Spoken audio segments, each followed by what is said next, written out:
Welcome to the Power of Psi and the importance of remote viewing. Hello, I'm Dr. Chuck Kennedy. My PhD is in neuroscience, but at Project Psi, this is where science meets the paranormal.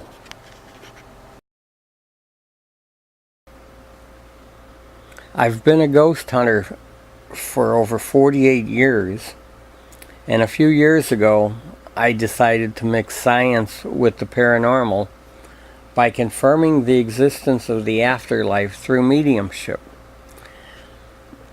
As a ghost hunter, all ghost hunters have all these cute little toys that go beep, beep, beep, and they flash different colors, and it looks real cool.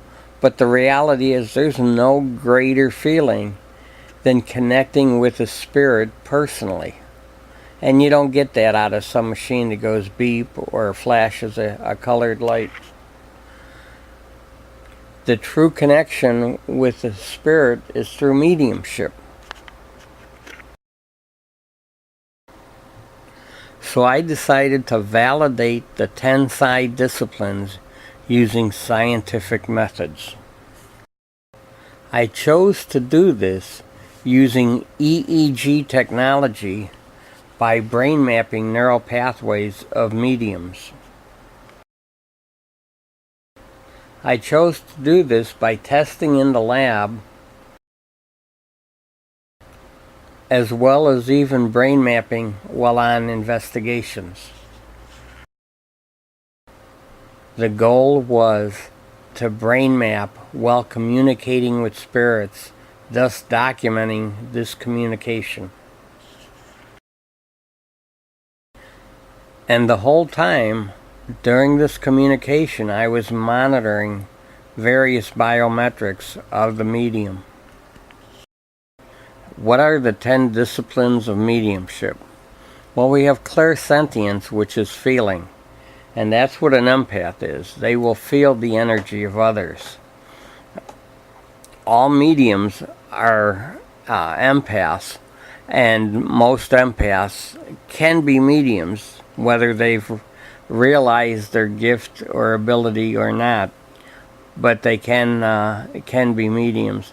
Clairvoyance is an umbrella category people use for all of the disciplines, but technically clairvoyance is seeing.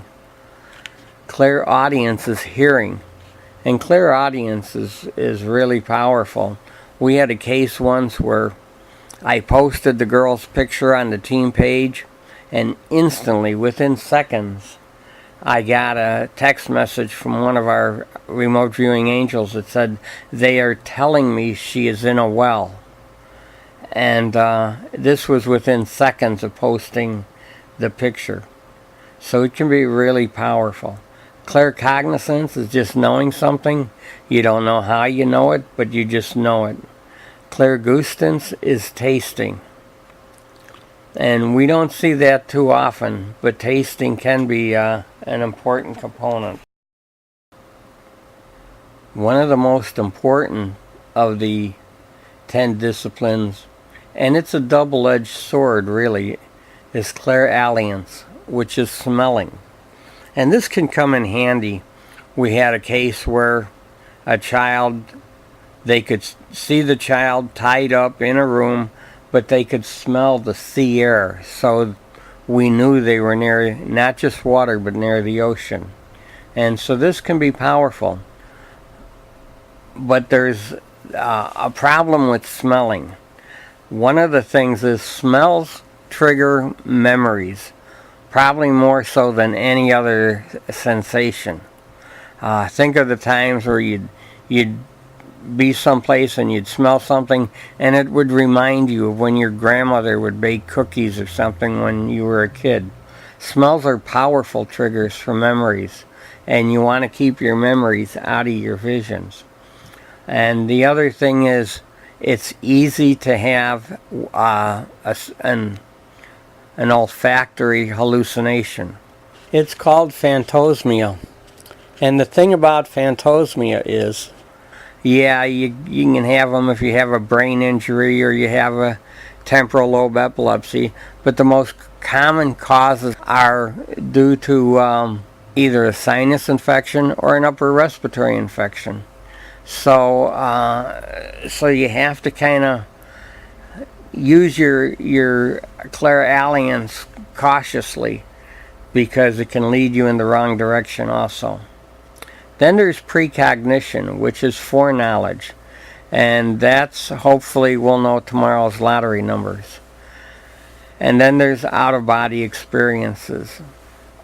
And out-of-body experiences are kind of a specialty, and not everyone can do it. And then we have psychokinesis. Anyone that knows psychokinesis, please raise my hand. And then what I consider to be the most important of the 10 disciplines is remote viewing. And remote viewing is what we use to find the abducted kids. And it's extremely, extremely powerful.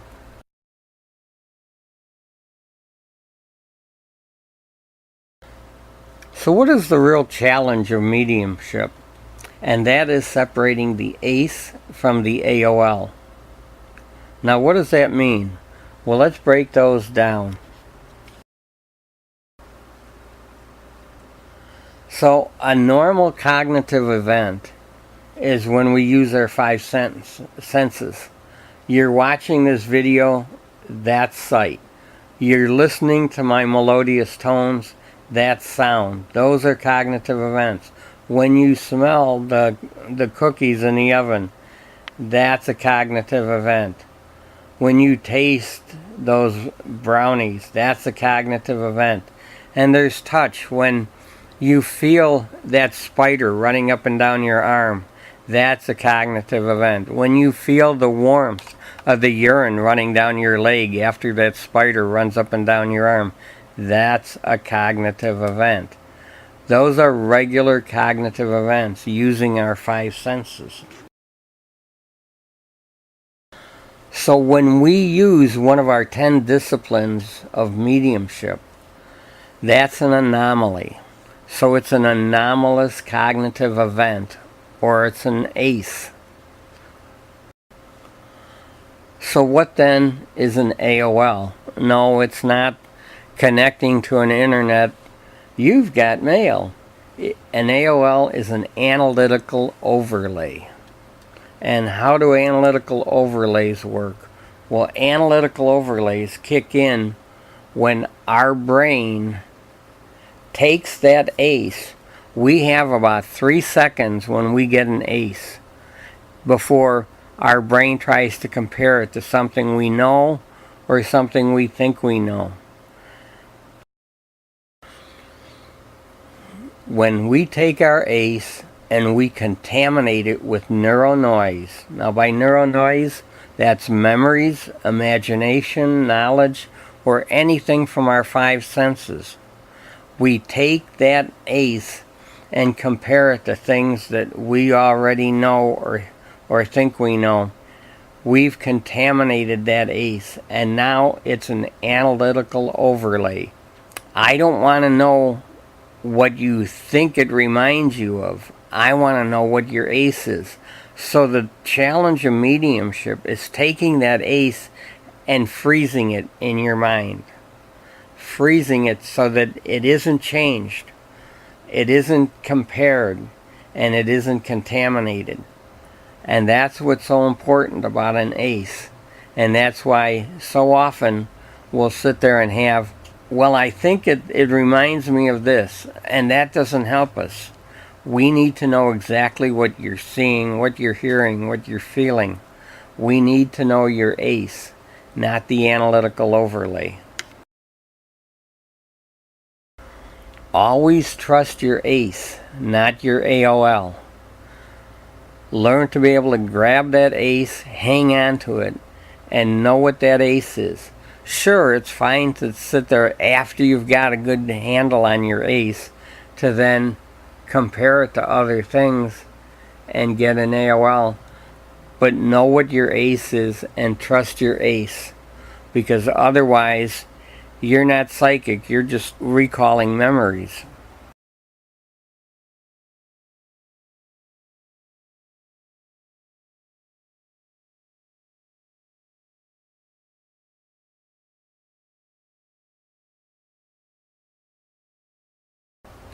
So who is a medium? And no, I'm not looking for a show of hands.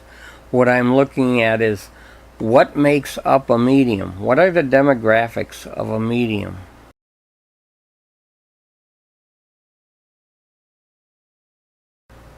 Well, first of all, by gender, 96% are female and 4% are male. Now, this is based on I've interviewed and tested about 460 mediums.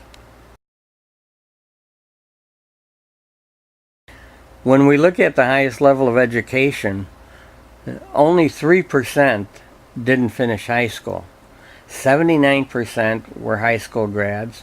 9% graduated from junior college. 7% had a 4-year degree. And 4% were post-grads.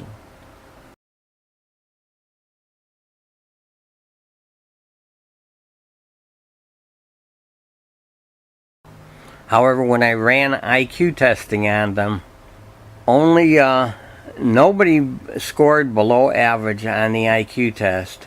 13% came out average, 53% were superior, 33% scored excellent, and 1% scored genius level, which meant that everybody scored above average intelligence. That is the typical medium.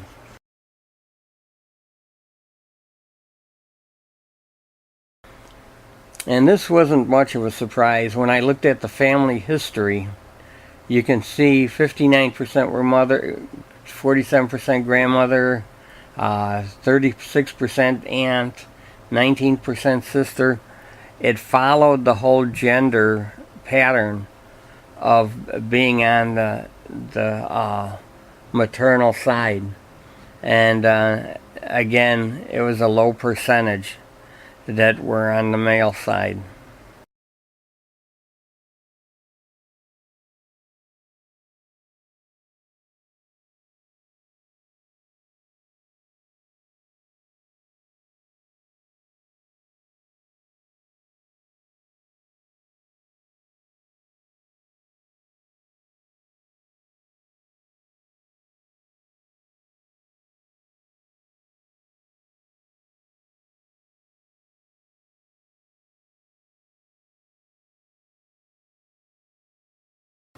Now this surprised me a little bit. 97% were right-handed, 3% were left-handed. And this surprises me a bit because in the general population, only 91% are right-handed. So that was a bit of a surprise that scored higher than average. 91% are right-handed, and actually about 90% are right-handed. 1% are truly ambidextrous. And some people tell me, "Oh, I'm ambidextrous because I can play tennis with my left hand." No, ambidextrous means you can do anything equally well with either hand, and that's only about 1% of the population, and then 9% are southpaws. So this was a bit of a surprise that mediumship fell out the window of norms, but it is what it is.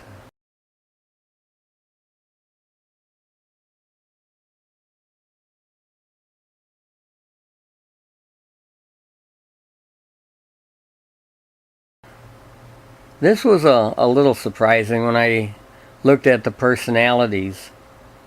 They fell into, of the 16 categories, everybody basically fell into 2 categories: introverted emotional, extroverted emotional. Now I expected them to fall into the emotional category, but a higher percentage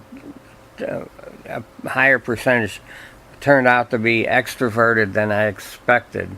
And most of that is due to the fact that so many mediums I talk to talk about when they were young, they were ridiculed so much for being gifted that they lost self-confidence, and it really defined who they were in terms of confidence level. So it did surprise me that that there were that many extroverts, but it's good to see that more than I thought were able to overcome the abuse that they suffered as children.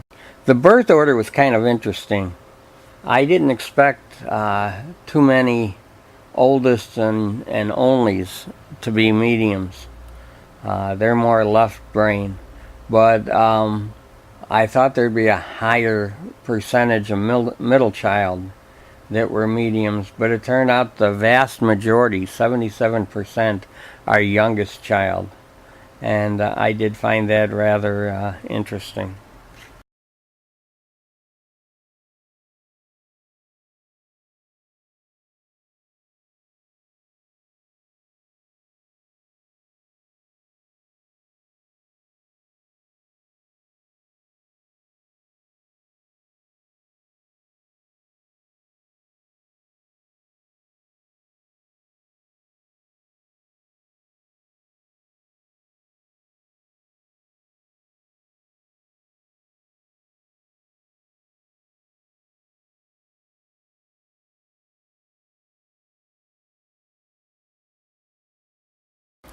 When we looked at surgeries, 61% have had one or more surgeries.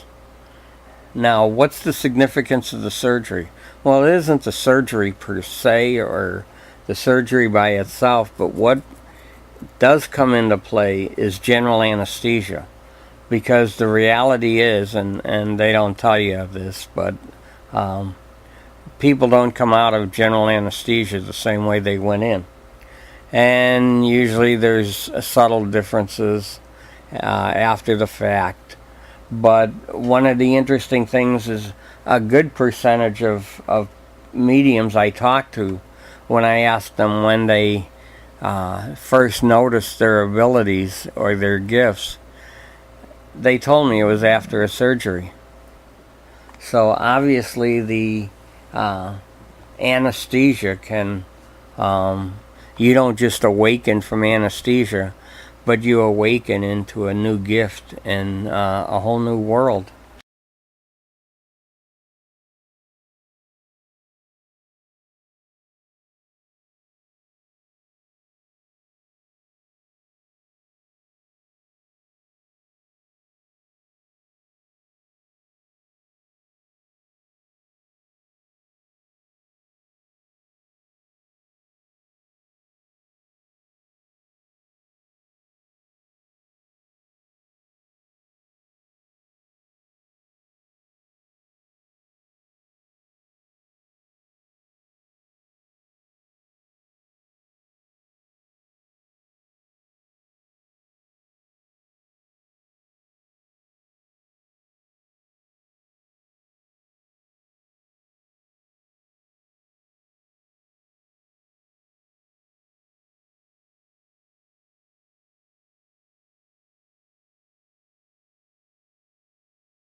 Okay, these numbers freak out a lot of people till they learn to understand them. 57% of mediums lived with cats, and 28% lived with birds. So, what's really the significance of that? Everybody asks, what does that have to do with anything? Well, if you've lived with a cat, 70% of the population who has lived with cats have antibodies to toxoplasmosis. Now, toxoplasmosis is a parasite that is spread in the cat feces. So after the cat walks around his litter box, he then drags this parasite onto your couch, onto your furniture, onto your carpet, onto your bed. And generally speaking, if you're healthy and you've got a good immune system, toxoplasmosis it'll get into your system, and you create the antibodies and you fight it off, and it's no big deal and you don't even know it's there. But you have these antibodies forever. Now, if the toxoplasmosis does cause an infection in humans, the infection it causes, it's a brain parasite. It eats away at your brain. With birds, it's psittacosis, another brain parasite. So I wanted to see if mediums have a high percentage of living with these animals, so that when we sit there and say, well, these people are gifted, somebody doesn't come along and say, oh, well, that's because they're brain damaged. So I felt we couldn't ignore these parasites because they're relatively common. The other thing is 71% have birthmarks. Birthmarks are often considered to be not so much birthmarks as much as death marks from a previous life. These are the marks of where the injuries were, of things that happened to us in a previous life. And how did that previous life shape up? Were you a medium? Were you a medium in your previous life? That's something that would take a whole nother in-depth study to try to analyze.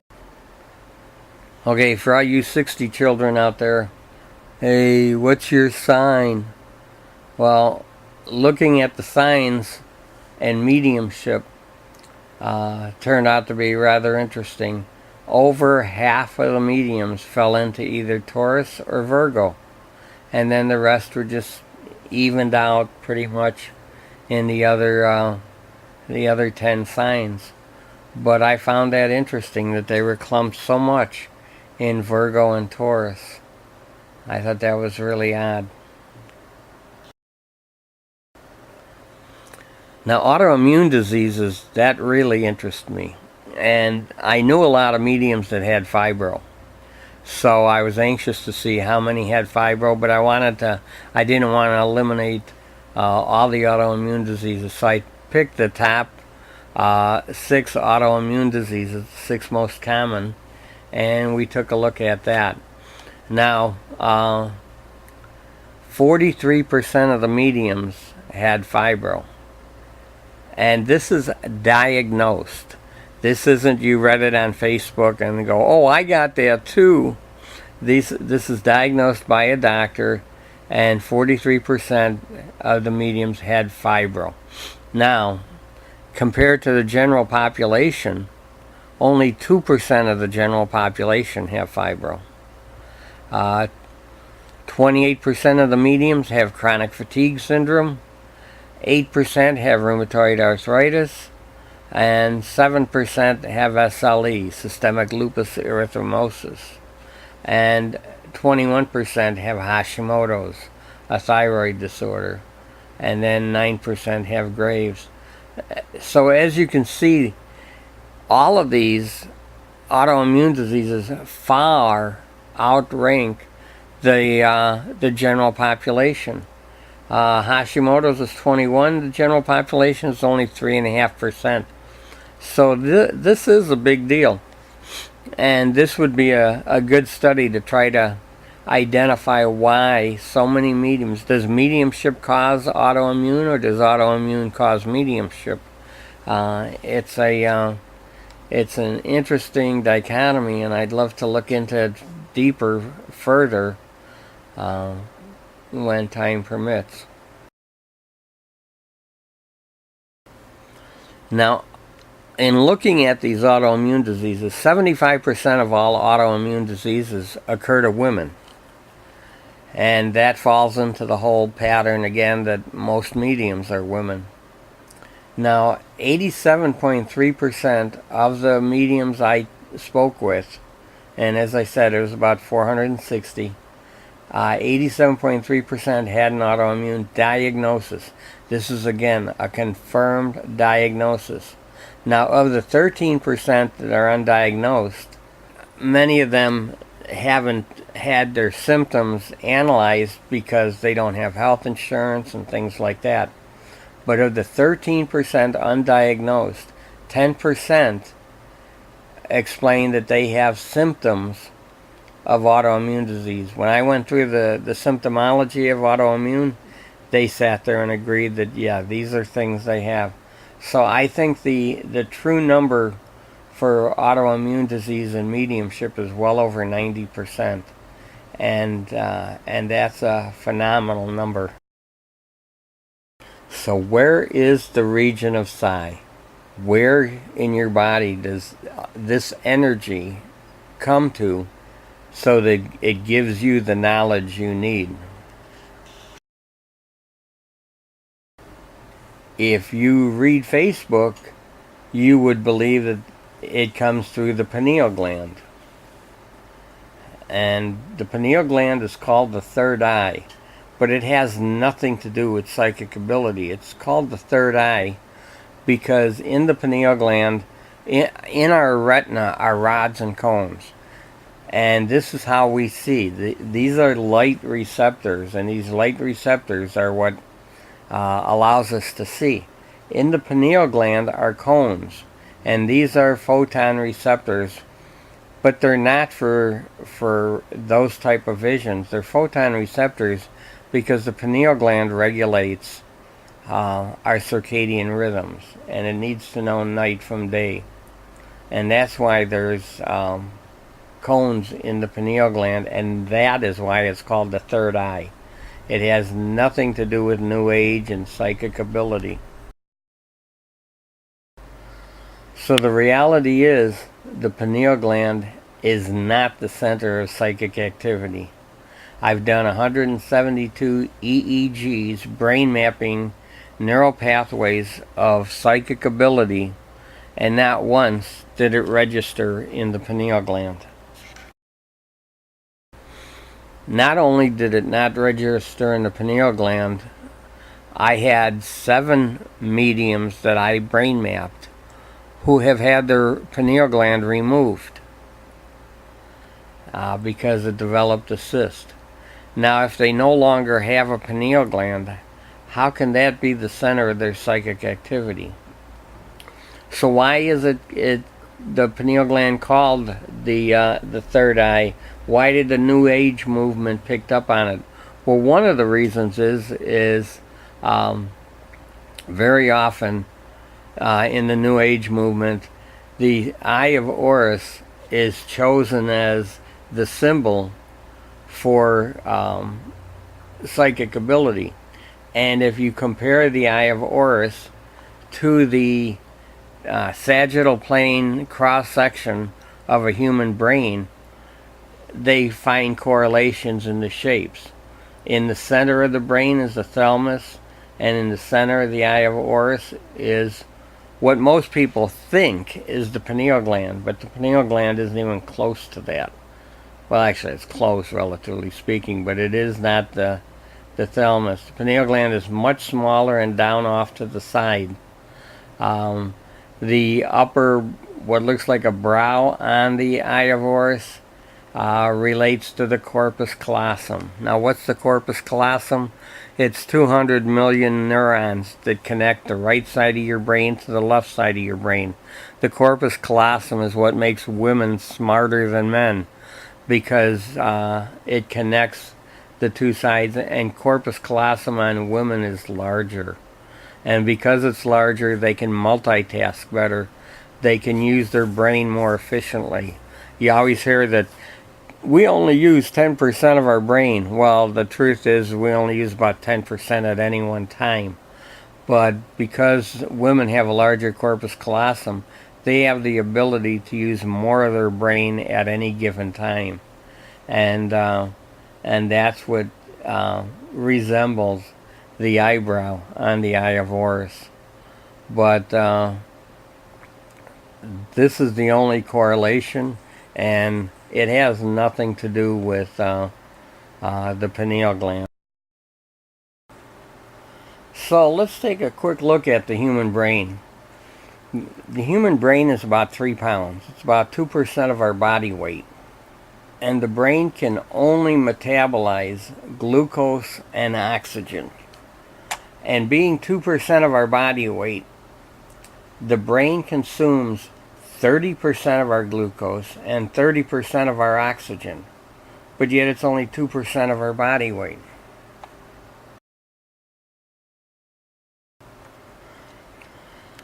So in talking to all these mediums, I asked, how do you physically feel when you do a reading? Or after you're done doing readings? What does this do to you? Does this affect you in any physical way? And many of them said that after doing a long reading or doing back-to-back readings, they get a headache, they get dizziness, they get weakness, they get lethargic, they get lightheaded.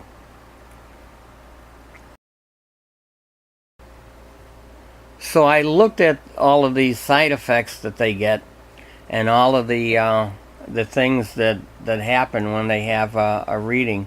And to me it made sense that it resembled dehydration and low blood sugar. So I wanted to take a look at that. What would cause the dehydration? Well, we lose water in one of 3 ways. We pee it out, we sweat it out, and we breathe it out. We breathe out 1.5 liters to 2 liters of water a day, and that's just breathing normally. So I took a look at the amount of oxygen and breathing that the medium would do during a reading.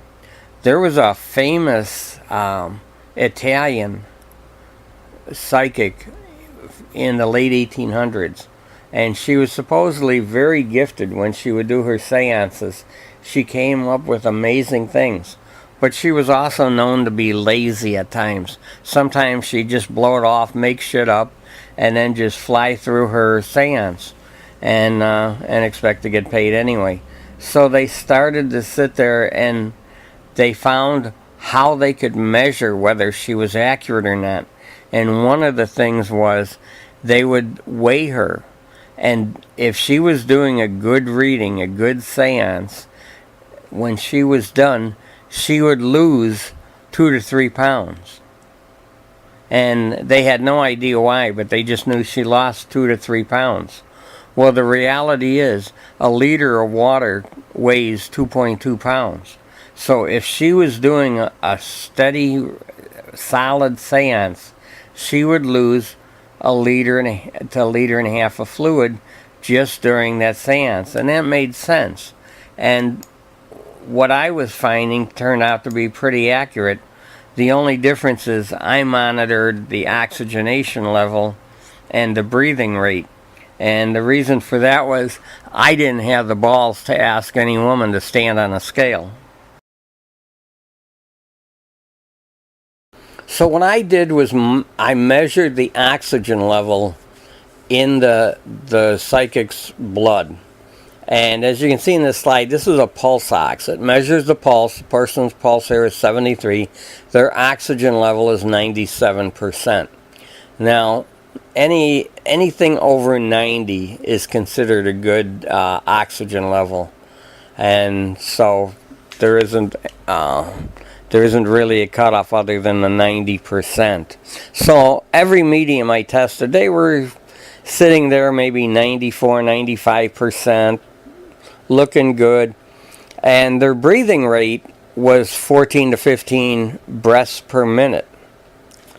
Now, what was interesting was about a half hour in, the oxygen rate, the percent of oxygen was still 94, 95%, but their oxygen rate, their respiratory rate, was 25 to 28 breaths per minute. They were literally sucking wind to be able to keep up at that 94, 95%. So and when they were sucking wind, they were blowing off the fluid. So this is where they were losing the fluid. This is where that Italian medium was losing her weight by breathing out so much fluid, because she was, no question about it, she was breathing heavy.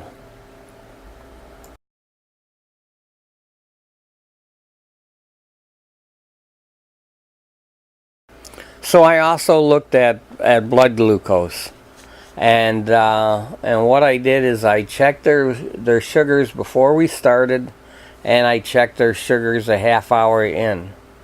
And using the finger stick, using the glucometer, I was able to determine how their blood sugars were changing. Now you got to remember, the Harvard School of Medicine thought, wow, I wonder if somebody really uses their brain, really works their brain into overdrive, would they consume more sugar, since the brain consumes so much sugar to begin with. So they figured, well, who could we test?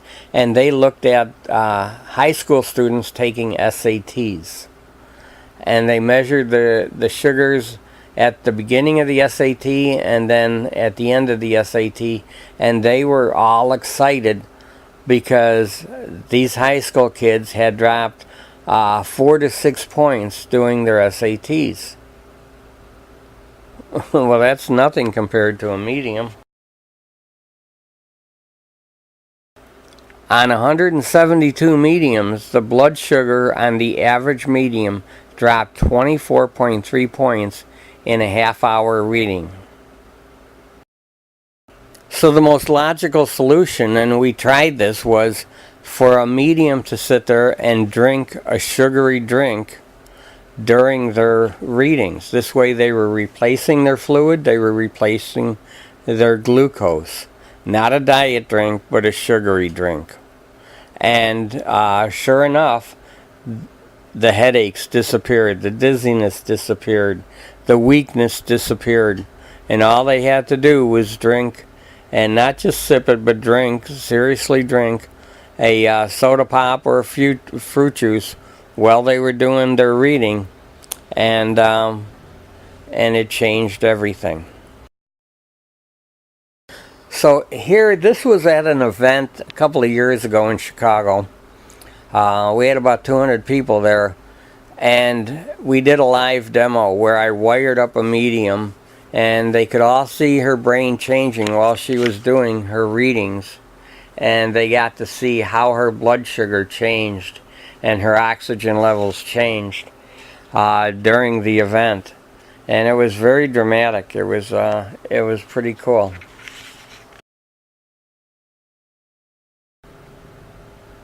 One of our primary focuses at Project Psi has been remote viewing, both psychic remote viewing and forensic remote viewing.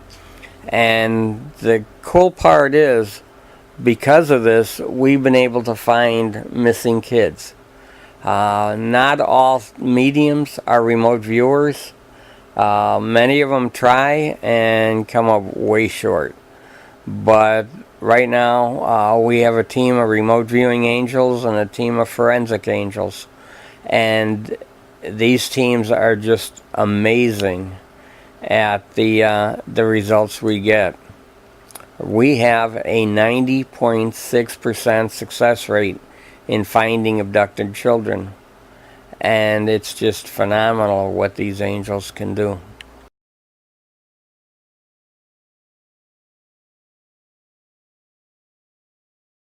In the past 24 months, Project Psi has brought home 38 missing kids. That's being gifted and giving the gift back to the community. There just are not words to describe how great these people are. About a third of these abductions were victims of human trafficking.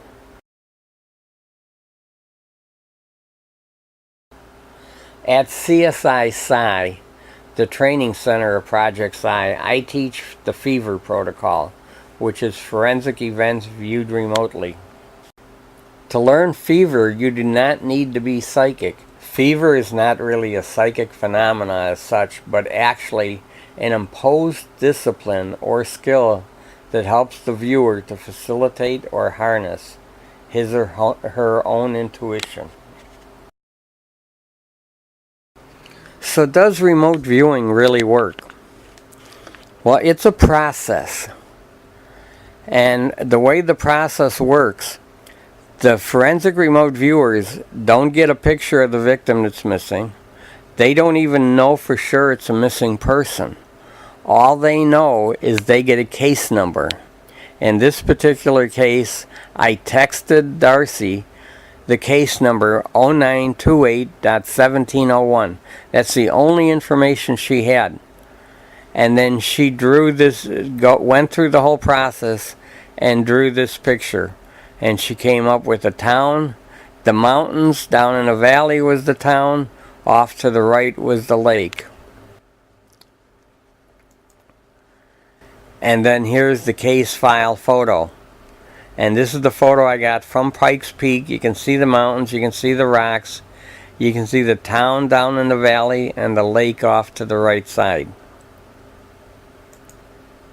So here they are side by side. So you tell me, does it work?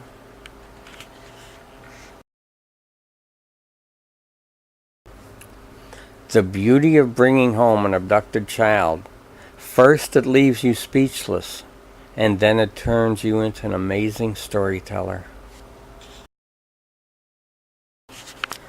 Early last April, a lady reached out to me by email late in the afternoon. She lived in North Dakota. Her son had gone out for a walk in the woods with her husband, and her husband got distracted, and the 5-year-old wandered off. And they searched, but they were racing the clock because early April in North Dakota, the night was going to be very cold, and they couldn't find this child. And she reached out to me. She had heard about Project Psi, and she wanted to know, if we could do anything.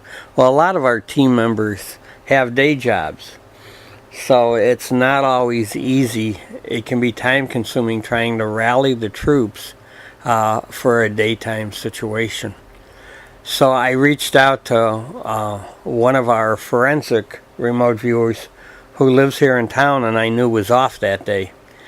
And she did a remote viewing on this little boy and said, he's just a few feet from where the father saw him go missing, but he's hiding in a tree. He's cold, he's scared, and he's hiding in a hollow tree. And so I got a hold of the lady, told her to go back to the site immediately and look around in the immediate area where he went missing. A little while later I got an email from her, and she said that's where they found him. And yeah, he was hiding in this, for whatever reason he was scared, he was cold. Apparently his dad had been screaming at him and he got scared. Once again, fever, forensic events viewed remotely, came through. And it was a very powerful afternoon to be able to know that this little boy was safe because one of the fever people came through.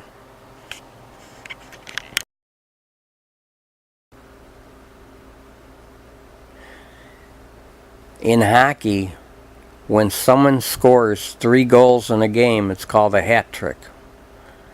In forensics, the hat trick is DNA, fingerprints, and ballistics.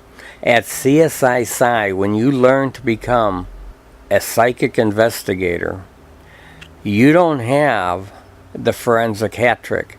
You don't have DNA, you don't have fingerprints, and you don't have ballistics. But then what would you do with them? You don't have access to the APHIS database for fingerprints. You don't have access to a CODIS database for DNA, and you don't have access to IBIS for ballistics. But there is not a detective out there, whether it be a private detective, a homicide detective, or a federal investigator, who doesn't walk through a crime scene singing that 1989 Cher song in their head. if I could turn back time. They're thinking if I could turn back time, I could solve this crime. But you, as a psychic investigator, you have the key to the ultimate time machine.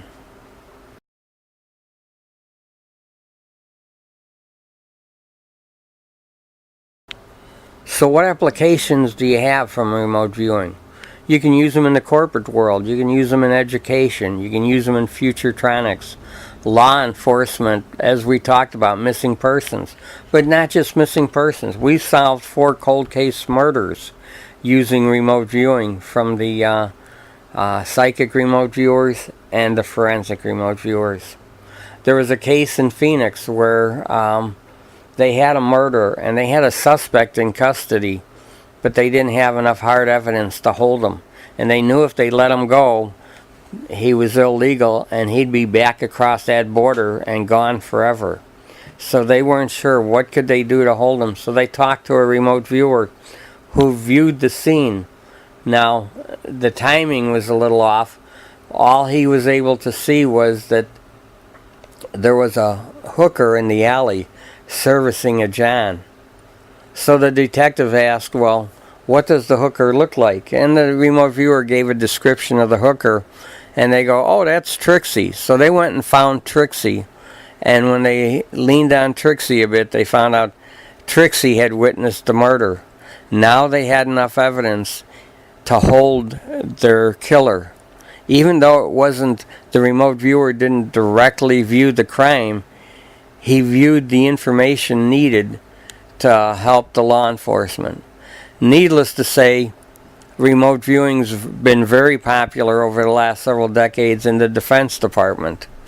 And most of the programs for remote viewing out there will tell you how to find a submarine base. But we apply it more to everyday situations now, and that's mostly finding missing people and finding reading crime scenes. But it's also popular in politics. There isn't a politician out there that doesn't want to know what their opponent's doing. It's useful in healthcare, and it's also useful in historical research. Every state in the Union, if you Google it, every state in the Union has a list of missing treasures. Bank robberies, or different crimes that were committed, or just different tragedies where treasure was hidden, never to be seen again. Since I'm out here in Iowa today, I looked up some of the lost treasures of Iowa. There's the Bonnie and Clyde Raccoon River riches, Kelly's Bluff, the Fort Atkinson's lost payroll. Now that was $65,000 worth of gold, but that was in the late 1800s. Today, that same $65,000 is worth $4.5 million. And as you can see, there's numerous hidden treasures just in Iowa. So you can use this anywhere. So how can you learn to be a psychic investigator? Well, the truth is you don't have to be psychic. You can sign up for the CSI Psi program, and we'll teach you how to use your intuition to be a crime scene investigator from anywhere on Earth. We have solved missing person cases as far away as the Ukraine, and we're based here in the United States. Project Psi remote viewing angels are scattered all across North America, from Toronto to Houston. And we had a case in the Ukraine. A 17-year-old girl was kidnapped. We tracked her down to a suburb of Odessa, and when we sent in the authorities, there were 7 other girls there. So it can be useful, and you can learn it, and you can work from anywhere. You have the ultimate time machine. So CSI Psi, the next class, and the classes are online. The next class starts July 9th. But each month, I rotate the days. So if in July it starts the 9th, there are 4 Mondays in a row. If you work on Monday, well, In August, they're going to be Tuesdays. September is going to be Wednesdays. October is going to be Thursday. And November is going to be Fridays. So you can pick the day that works best for you and sign up. Take the class online. You get to sit home on your couch in your skivvies. No classrooms to attend. And you can learn how to be a psychic investigator.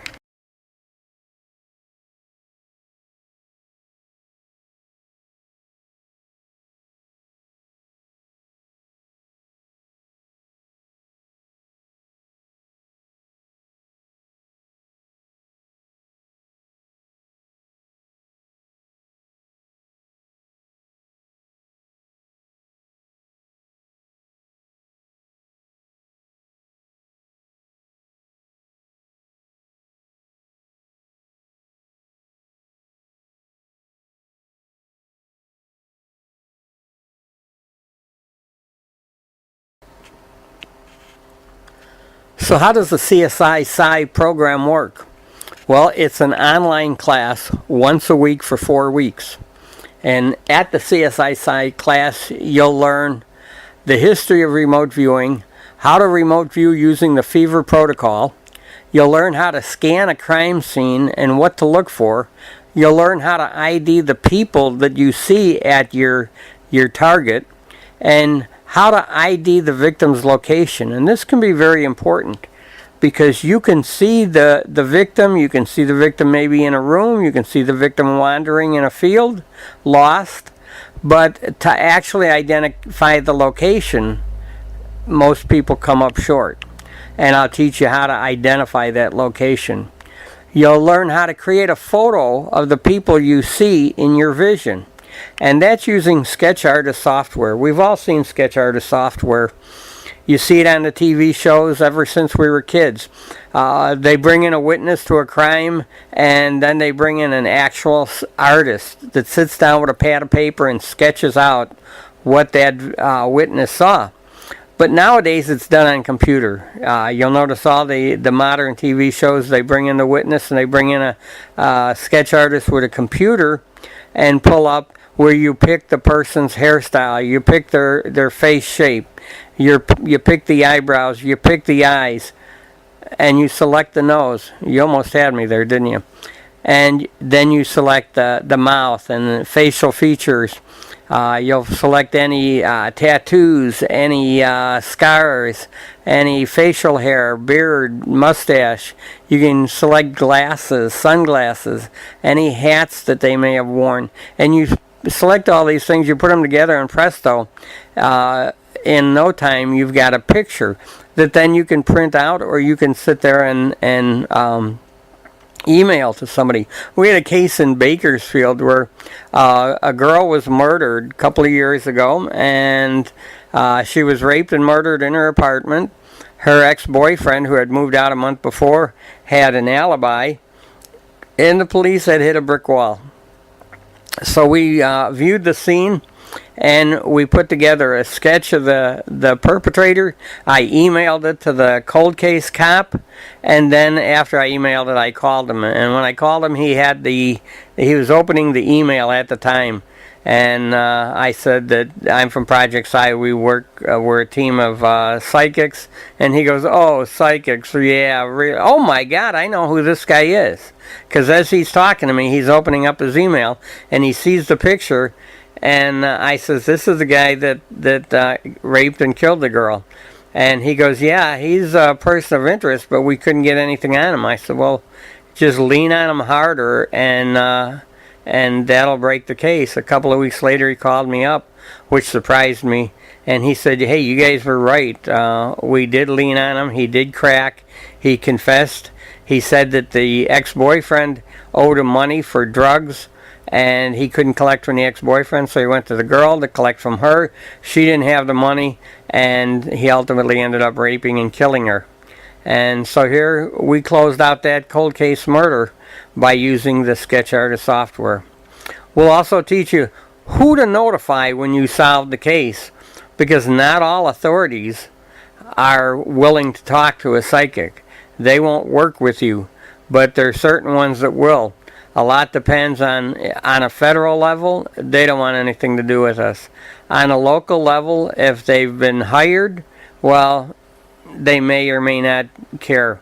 But when you get to a local sheriff, most county sheriffs are elected. They're voted in, and they want to make sure that their public is well aware of their successes, and nobody will know that they talk to you, but if you crack the case, they're the ones that look good, and they'll go for it every time. Excuse me. And then we'll talk about the ethics of operating the ultimate time machine, because a lot of ethics come into play, and you have to sit there and make a judgment call. And so we'll talk about those things. As I said, it's a 4-week program. You do the class online.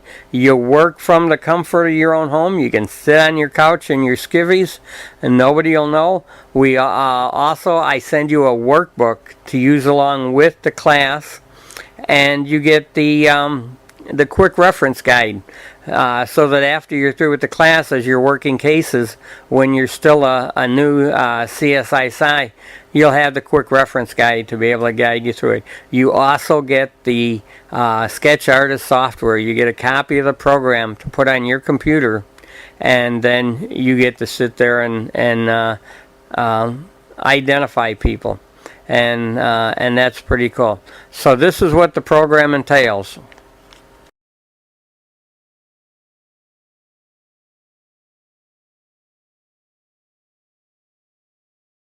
I want to thank everyone for coming today. You're a great group. If you ever have any questions on anything that we do at Project Psi, feel free to give me a call. I'm available 10 a.m. to 10 p.m. 7 days a week at 888-583-1976.